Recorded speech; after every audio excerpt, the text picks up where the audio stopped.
కథల ప్రపంచంలోకి అడుగుపెట్టండి. నమస్కారం. మన ఈనాటి వివరణకు స్వాగతం. ఈరోజు మనం ఒక అద్భుతమైన మనసుని హత్తుకునే కథ గురించి మాట్లాడుకోబోతున్నాం. అదే మంచి మనసున్న తాత పరోపకారం. అసలు నిస్వార్థంగా బతకడమంటే ఏంటి? మన తర్వాత వచ్చేవాళ్లకి మనమివ్వాల్సిన అసలైన ఆస్తి ఏంటి? ఈ విషయాలను ఇప్పుడు మనం లోతుగా విశ్లేషించబోతున్నాం. ఇంకెందుకు ఆలస్యం, వెంటనే మొదలు పెడదాం. మొదటగా మన కథలోని రాజుగారి గురించి తెలుసుకుందాం. ఆయనే మంచి రాజు ప్రతాప్. నిరంతరం తన స్వార్థం చూసుకోకుండా ప్రజల మేలు కోరే ఒక ఆదర్శవంతమైన పాలకుడు. ఒక్కసారి ఊహించుకోండి, దట్టమైన పచ్చటి అడవి, పక్షుల కిలకిల రావాలు. ఆ అందమైన అడవి మార్గంలో రాజుగారు తన గుర్రం మీద పక్క ఊరికి ప్రయాణమై వెళ్తున్నారు. వాతావరణం చాలా ప్రశాంతంగా, ఉల్లాసంగా ఉంది కదా? అలా ప్రశాంతంగా వెళ్తున్న రాజుగారికి దారిలో ఒక పల్లెటూరి దగ్గర ఊహించని విధంగా ఒక వింత దృశ్యం కనిపించింది. అదే ఒక తాత ఒక చిన్న మామిడి మొక్క. ఇక్కడ మీరు గమనించాల్సిన ఒక ఆసక్తికరమైన విషయమేంటంటే 80. అవునండి, ఆ దారి పక్కన కనిపిస్తున్న ఆ తాత వయస్సు దాదాపు 80 ఏళ్లు ఉంటుంది. అంతటి వృద్ధాప్యంలో ఒంటరిగా అక్కడ ఏం చేస్తున్నాడా అని రాజుగారికి ఒక్కసారిగా ఆశ్చర్యం వేసింది. వయసు పైబడటం వల్ల ఆ తాతకి శరీరం ఏమాత్రం సహకరించట్లేదు. చేతులు వణుకుతున్నాయి. అయినా సరే ఎంతో కష్టపడి మట్టి తవ్వుతూ ఒక చిన్న మామిడి మొక్కను నాటుతున్నాడు. అంత నీరసంలో కూడా ఆ మొక్కకు ఎంతో శ్రద్ధగా నీళ్లు పోస్తున్నాడు. చూస్తే ఎవరికైనా ఆశ్చర్యం కలుగుతుంది గదా? సహజంగానే రాజుగారికి కూడా ఒక తార్కికమైన సందేహం వచ్చింది. ఒక మనిషి ఆయుష్షు ఎంత? ఆ చెట్టు పెరిగి పెద్దదయ్యే సమయమెంత? వెంటనే ఆయన తన గుర్రం దిగి నేరుగా ఆ తాత దగ్గరికి వెళ్లారు. దగ్గరికి వెళ్ళి ఏమడిగారో తెలుసా?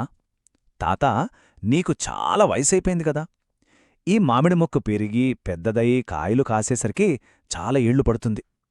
అప్పటివరకు నువ్వు బతికుండి ఈ పళ్ళు తినలేవు కదా? మరి ఎందుకింత కష్టపడి ఈ మొక్కను నాటుతున్నావు అని అడిగారు. చాలా సరైన ప్రశ్న కదా? దీనికి ఆ తాత ఇచ్చిన నిస్వార్థమైన జవాబు వింటే మనం నిజంగా ఆశ్చర్యపోతాం. ఆయన ఏమాత్రం కోపగించుకోకుండా ఒక అందమైన చిరునవ్వుతో తరతరాల జీవన రహస్యం దాగి ఉన్న ఒక అద్భుతమైన మాట చెప్పాడు. ఆయన ఏమన్నాడంటే, ప్రభూ, నేను నా చిన్నప్పట్నుండి ఎన్నో తియ్యటి పండ్లు తిన్నాను, కాని ఆ చెట్లను నేను నాటలేదు. నా పూర్వీకులు ఎప్పుడో గతంలో నాటారు. వాళ్ళు నాటిన చెట్ల పండ్లు నేనిప్పుడు తింటున్నాను. అలాగే నేను నాటే ఈ చెట్టు పండ్లు భవిష్యత్తులో నా మనవళ్లు తింటారు కదా అన్నాడు. గతం, వర్తమానం, భవిష్యత్తులను ఈ తాత ఆలోచనా విధానం ఎంత అద్భుతంగా కలుపుతుందో చూశారా?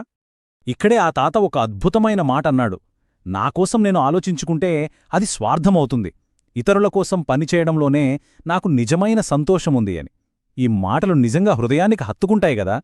ఆ తాత పండ్లు తినడం గురించి కాదు, భవిష్యత్తరాలకు ఆ పండ్లను అందించడంలో ఉన్న ఆనందాన్ని చూశాడు. ఈ గొప్ప మాటలకు రాజుగారు ఎలా స్పందించారో ఇప్పుడు చూద్దాం. ఆ నిస్వార్థమైన జవాబు విన్న రాజుగారు అక్షరాలా ముగ్ధులైపోయారు. ఒక సామాన్యమైన వృద్ధుడిలో ఇంతటి అపారమైన జ్ఞానం ఉన్నందుకు రాజుగారు ఎంతో సంతోషించారు. వెంటనే తన మెడలో ఉన్న అత్యంత విలువైన బంగారు హారాన్ని తీసి ఆ తాతకు బహుమతిగా ఇచ్చారు. ఆ గొప్ప ఆలోచనను మనసారా మెచ్చుకుని చాలా ఆనందంగా అక్కడ్నుండి తన ప్రయాణాన్ని కొనసాగించారు. మరి ఈ కథలో మనం నేర్చుకోవాల్సిన అసలైన నీతి ఏంటి? ఇది కేవలం రాజు, తాతల కథ మాత్రమే కాదు, దైనందిన జీవితంలో మనందరికీ ఉపయోగపడే ఒక గొప్ప నైతిక పాఠం. దీన్ని మనం 2 విధాలుగా చూడొచ్చు. ఒకటి, స్వార్థం అంటే కేవలం మన అవసరాల గురించి, మన తక్షణ లాభాల గురించి మాత్రమే ఆలోచించడం. రెండవది, ఆ తాత చూపించిన విశాలమైన ఆలోచనా విధానం, ఇతరుల మేలు గురించి, భావితరాల గురించి ఆలోచించడం. మనం ఎప్పుడూ కేవలం మన గురించే కాకుండా ఇతరుల కోసం కూడా ఆలోచించాలి. దీన్నే మనం పరోపకారం అంటాం. పరోపకారమంటే ఎలాంటి స్వార్థం లేకుండా ఇతరులకు సాయం చేయడం. అక్షరాలా మనిషికి ఉండాల్సిన అత్యుత్తమమైన గుణం ఇదే. ఆ మంచి మనసున్న తాత మనందరికీ ఇదే ఆదర్శంగా చూపిస్తున్నాడు. ఇక ముగించే ముందు మనందరం ఒక్కసారి మనల్ని మనం అడగాల్సిన ప్రశ్న ఒకటుంది.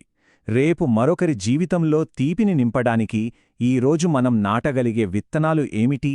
అది ఒక చిన్న సాయం కావచ్చు, ఒకరికిచ్చే ప్రోత్సాహం కావచ్చు, లేదా ఒక మంచి మాట కావచ్చు. భావితరాలకు మనం ఏమివ్వబోతున్నామనే బాధ్యతను మీరే ఆలోచించండి. ఈనాటి మన ప్రయాణంలో నాతోపాటు ఉన్నందుకు ధన్యవాదాలు. ఆలోచించండి, పరోపకారం చెయ్యండి.